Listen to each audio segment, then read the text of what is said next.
নীলফামারী শহরের কালীতলা বাস স্ট্যান্ডে অবস্থিত পৌরসভার একমাত্র পশুর হাটে অতিরিক্ত হাসিল আদায়ের অভিযোগে ৬ জনকে আটক করে ভ্রাম্যমাণ আদালতের মাধ্যমে ১ লক্ষ টাকা জরিমানা করা হয় এবং পরে মুচলেকা দিয়ে আটককৃতদের ছেড়ে দেওয়া হয়। আপনাদের ক্রেতা ও বিক্রেতা মিলে হাসিল হচ্ছে ৬৬০ টাকা। এই ৬৬০ টাকার ব্যতি রেখে আপনারা ১ টাকাও অতিরিক্ত হাসিল দিবেন না এবং আপনারা এই পুলিশের যে পয়েন্ট আছে সেখানে গিয়ে আপনাদের হাসিল ক্লিয়ার করবেন। এর ব্যতি রেখে অন্য কোনো পয়েন্টে হাসিল ক্লিয়ার করবেন না।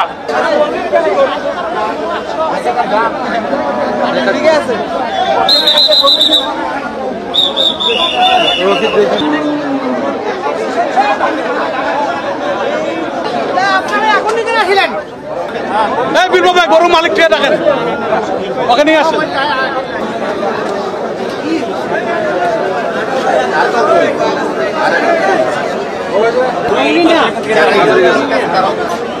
এরা বলে ৫ জন যাবে না, কিন্তু ৫ জন যাবে না।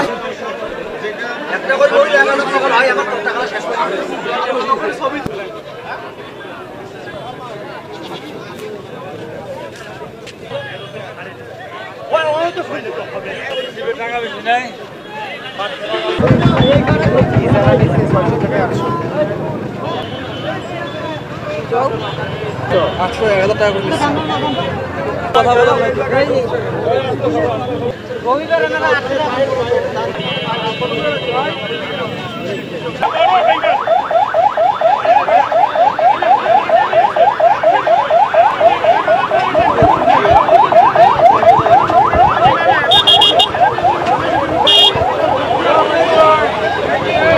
আমরা যখন কোরবানির গরু হাটে যাই, আমরা অভিযোগের প্রেক্ষিতে যে বিষয়টি ছিল বা যে অভিযোগটি ছিল আমরা তার সত্যতা খুঁজে পাই এবং তার প্রেক্ষিতে আমরা আজ 2 জনকে 50,000 এবং 50,000 করে টোটাল 1 লাখ টাকা জরিমানা করি।